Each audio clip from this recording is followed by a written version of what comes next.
මම මේ වීඩියෝ එක හදිස්සියෙම අරගෙන එන්නේ. ඇත්තටම කියන්නේ මම කිසි කෙනෙක්ගේ සල්ලි රවටගෙන කාලත් නැහැ. මං කාටවත් අසාධාරණකම් කළා නැහැ. හරිද? මම රැවටුණා. ඇත්තටම කියන්නේ මම රැවටුණා. ඉතින් මම හිතුවේ නෑ මට එහෙම වගේ දෙයක් වෙයි කියලා. මොකද අද මම කියන්න ඕනේ ඒවා එයා කියනවා. මොකද එයාගේ හැම වීඩියෝ එකම එයා කරන්නේ එයා නිවැරදි වෙන්න තමයි එයා දඟලන්නේ. හරිද? ඉතින් ඕගොල්ලෝ දන්නේ නැති කෙනා කවුද කියලා. මෙන්න මේ කෙනා ඒ කියන්නේ මෙහා පැත්තේ ඉන්නේ මේ පැත්තේ මේ ඉන්නේ උදේශ් මනෝජ්, මේ යාගේ නෝනා, මේ ඉන්නේ සාරා ප්‍රදීපා. හොඳට බලා ගන්න. හරිද? ඉතින් ඒක නිසා මට මේගොල්ලෝ හම්බ වුණේ මේ සාරා කියන කෙනාව හම්බ වුණේ මේ උදේශ් මනෝජ්ගේ ලයිව් ප්‍රෝග්‍රෑම් එකකින්. ඕගොල්ලෝ හැමෝම දන්නවා. දන්න කට්ටිය දන්නවා. ඉතින් මේ ලංකාවට ගිහිල්ලා ඉරලා මගෙත් එක්ක ට්‍රිප් එකක් ගිහිල්ලා ඉරලා මේ ගනිපු ෆොටෝ.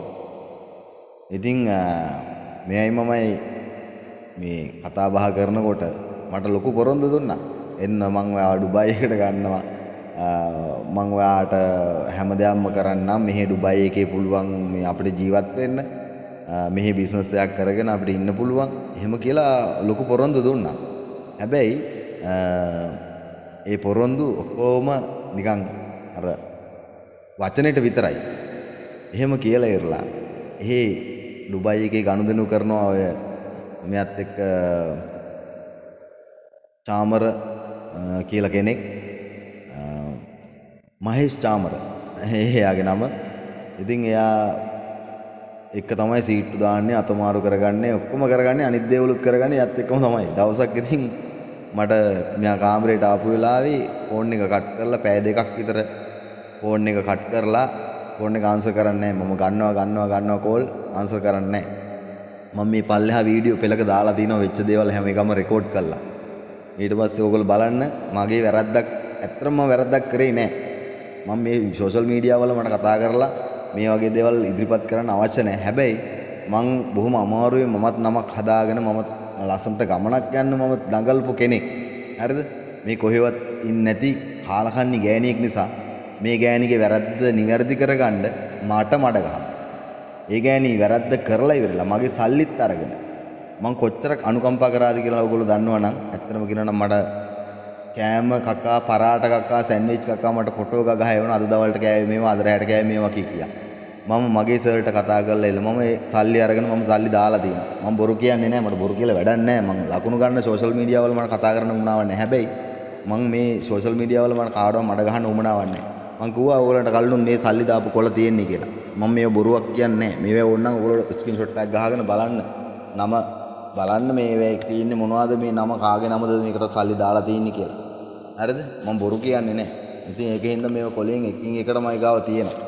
ඉතින් මම බොරු කියන්නේ නැහැ. මොකද මම එහෙම කරපු මට මේ ගෑනට කලෙහ ගුණයක් නැති ගෑණි කියන්නේ මෙච්චරත් එහෙම උදව් අරගෙන මගේ දැනටත් සල්ලි අරගෙන ඒව මට ආපහු තාම දුන්නෙත් නැහැ.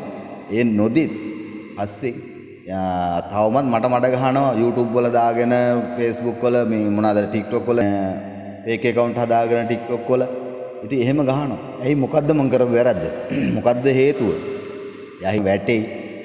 මේ විදියට ගැහුවාම මාව වැටිලා මං මෙයා වෙයි, අඩපණ වෙයි. නෑ, මං එදාට වැඩිය හොඳට අද ඉන්නවා. ඇත්තටම කියන්නේ. මගේ සල්ලි ඉතුරුයි අද මං එදාට වැඩිය මං හරි ලස්සනට ඉන්නවා. හරි සතුටින් ඉන්නවා. මං හිතනවා මේ වගේ කාලගන්නි ගෑණි මගෙන් ඈත් වෙලා ගියේකට මං අද සතුටු වෙනවා ඇත්තටම. එයා හිතන් ඉන්නේ මට කෙනෙක් හොයාගන්න බෑ, මට කෙනෙක්ව බඳින්න බෑ. එහෙම කියලා නෑ. මට හරි ලස්සන කෙනෙක් ඉන්නවා දැන්. ඉතින් ඒකින්ද මට ඒ කෙනා හරි වටිනවා. මේ හා සමානව ගානකින්වත් තියන්න බෑ කොටින්ම කියනවනේ. ඉතින් මෙයා කරේ මොනවද කියලා ඔයගොල්ලෝ දන්නට මම කියන්න. මෙයා එදා ඉඳන්ම කරේ මට රෙද්ද ගලවගෙන පෙන්නපු එක තමයි කරේ. ඉරාවටම මට රෙදි ගලවගෙන දඟලපු එක තමයි මෙතුමිය කරේ. අනිවාර්යෙන් මම ඒවා කෙලින්ම මේකේ පෙන්නනවා. ආයි බය නැහැ. හරි? ඉතින් ඒකයි. සෝෂල් මීඩියා නෙමෙයි මම මොන මගුලකටවත් මම බය වෙන්නේ නැහැ. හේතුව මොකෝ මම වැරද්දක් කර නැති හින්දා. ඔයගොල්ලෝ හිතනවා ඇති රයිට් සෝෂල් මීඩියා වල නිර්වත් ෆොටෝ පෙන්වන්න බෑ. නෑ. නිර්වත් ෆොටෝ මම පෙන්නනවා. හේතුව මොකද? ඇයි හේතුව? මට කරපු බලු වැඩේට. එතකොට මං කිසි වැරද්දක් නොකර මට ගහපු ප්ලෑන් එක, මට ගහපු ගේම් එක ඒක කවුරුත් කතා කරන්නේ නෑ නේද? එකෙක්වත්. එකෙකුටවත් ඒක පේන්නේ නෑ. මිනිහෙක් වැරද්දක් කරා කියලා ඉරලා ඒක ගැන විතරයි හැමෝම හාරවුස හොයන්නේ. ගෑනු ඕන දෙයක් කරොත් ඒක පැත්තකට දානවා. ඒ ගෑණියෙක් ඒක වහලා දාන්න පුළුවන් try කරනවා හැමෝම. ඇයි එහෙම කරන්නේ? මොළ තියෙන යවුන් හිතපල්ලා. ගෑනු තමයි ගේම් ගහන්නේ කියලා මේකේ. තේරුණාද? වැඩි හරියක් ගේම් ගහන්නේ ගෑනු. ඇයි? ගෑනු කිව්වන් පස්සේ සයිඩ් එකට දාලා පැත්තකට දාලා අපි নমස්කාර කරලා ඉන්නවනේ. ඒක තමයි හිතන්නේ මෙතන. මිනිස්සු කියන දෙයක් පිළිගන්න කැමති නැහැ. ඒක තමයි රටට අද කෙලවිලා ගියේ ගෑනු ගහපු ගේම් වලට තමයි. ඒක තේරුම් ගනින්න. මේත් එහෙම ගෑණියෙක් තමයි. ඉතින් ඒකින්ද මිනිහේ කේන්තියට කුණුහරුප කියනවා. කේන්තියට කනෝතෝ මරනෝතෝගේ බොකු අදිනවා කියලා ඕන තරම් මිනිස්සු කියනවා. ඇයි හේතුව? අසාධාරණයක් වෙච්ච එක විතරයි ඒක දන්නේ. ඒ හේතුව හින්දා තමයි මිනිස්සු කුණුහරුප කියන්නේ. අන්න ඒකයි. ඒක අප හෑන්ඩ් එකට ගන්න එපා. යටි අතට අරගෙන ප්‍රෝජනකට අරගෙන වැඩ කරන්න එපා. දැන් මේ ගෑන්ට කියන්න කරන්න දෙයක් නැති හින්දා මේ ගෑණි කරන්නේ මම බැනපුවා කුණුහරුපෙන් බැනපුවා ඒවා කැප් කට් කරලා අරගෙන ෆේක් account වල දාලා ගහනවා. ඒකද කරන්නේ? ඒක මෙහෙමයි. මම බය නැහැ. මම බය නැහැ කෙලින් කතා කරන්න. හරි? ඒක තමයි ඇත්ත. ඒකින්ද මම බය නැහැ. මම වැරද්දක් කරන්නේ නැහැ. මුන්ට දඬුවම් දෙන්න ඕන. මේ වගේ ගෑනුන්ට මුන් මේ TikTok එකේ රංගපාන පුදුම රංගපෑම. හරිද? ඇයි රංගපාන හේතුව? උන්ගේ වැරද්ද කරලා ඉල වැරද්ද වහගන්න තියෙන එකම මාධ්‍ය තමයි TikTok එක. ඒකයි ඇත්ත කතාව. ඉතින් ඒකින්ද මට කරා වගේම තව මිනිහෙකුට මේ ගෑණි මේ දේවල් කරන්න මහ වෙලාවක් යන්නේ නැහැ. මොකද මේ කතාවන් වලට මේ ගෑණි කතා කරන්නේ බුද්ධ ආගම මේ ආගම වපුරලා හරි සද්දාව වපුරලා කතා කරන්නේ. තේරුණා? හැම නිසඳනම බලන්න හැම වීඩියෝ එකකටම ගිහිල්ලා මොනවද කතා කරන්නේ කියලා. රටට ලෝකයට සමාජයට අවවාද දීගෙන එහෙම කරගෙන දඟලන ගෑණි. එතකොට ඇයි ඕගොල්ලෝ සමාජයක් විසින් ඕගොල්ලෝ යාව මේ ප්‍රොමෝට් කරන්නේ? මට ප්‍රොමෝට් කරාට කමක් නැහැ. හරිද?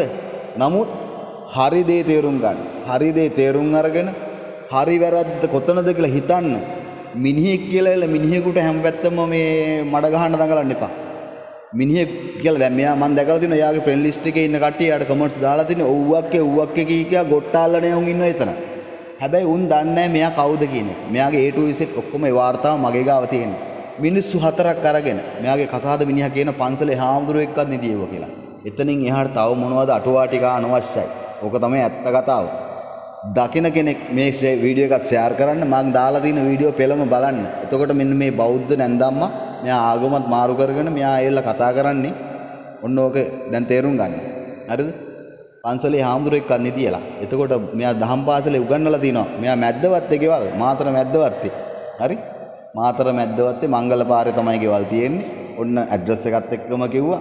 නම ඇවිල්ලා ප්‍රදීපා චාමිනී ගජමන්ගේ ඩුබයි එකේ නම මාරු කරලා තියෙන්නේ සාරා කියලා. එතකොට මෙයා දැන් ආගම මාරු කරලා ඉන්නේ. මෙයාගේ ලස්සන කතිකාවතක් රටවිරු channel එකේ අක්කුමල්ලි එක්ක මම කරලා තියෙනවා. ඒක දාලා තිනවා YouTube එකේ. ඒකේ සියල්ල මෙයා කියන කතා කරන ඒවා සමගම මම කරලා තියෙනවා. අන්න බලන්න ඕගොල්ලෝ. හරි? මට මඩ ගෙහුවට මට මඩ වදින්නේ නැහැ.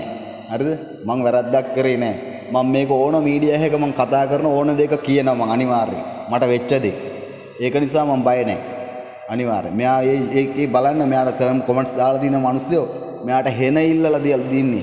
හෙන ගහපන් කියලා ඔය ගෑනිට. අනිවාර්යයෙන්. ඒක මෙයා සබහාදාමෙන් මේ දඬුවම් ඉල්ලුවට වැඩක් නැහැ. මොකටද? සබහාදාමෙන් දඬුවම් ඉල්ලුවට කාටද වදින්නේ? උන්ටම තමයි වදින්නේ. මං වැරද්දක් කරේ නැහැ. අද මං රජෙක් වගේ ඉන්නවා කාලකන්ණි ගෑණිගෙන් අයින් වෙච්ච හින්දා හැමෝටම ජය වේවා. ඉතින් මෙන්න කිව්වා මම කියන්න ඕන දේ කියනවා කෙලින් කතා කරන මිනිහෙක් මම. ඒකයි මේ වීඩියෝ එක අරන් එන්නේ. මම බය නැහැ. මේ ෆේක් account එක ගහලා තියෙන්නේ ඒකිගේ නමින්. ඇයි ගැහුවේ? මම ගැහුවේ. මම බය වෙන්නේ නැහැ. හේතුව මට ෆේක් account ගහලා තියෙන හින්දා. මගේ දේවල් කතා කරන දේවල් ඒකිත් එක්ක පෞද්ගලිකව කතා කරන දේවල් ඒවත් මෙහෙම දාලා තියෙන හින්දා මමත් ඒ වගේ එකක් ගැහුවා. අනිවාර්යයෙන්. ඇයි මිනිස්සුන්ට බලන්න. අනිවාර්යයෙන් මේක කරනවා. ඒක තමයි ඇත්ත. මම බය වෙන්නේ නැහැ.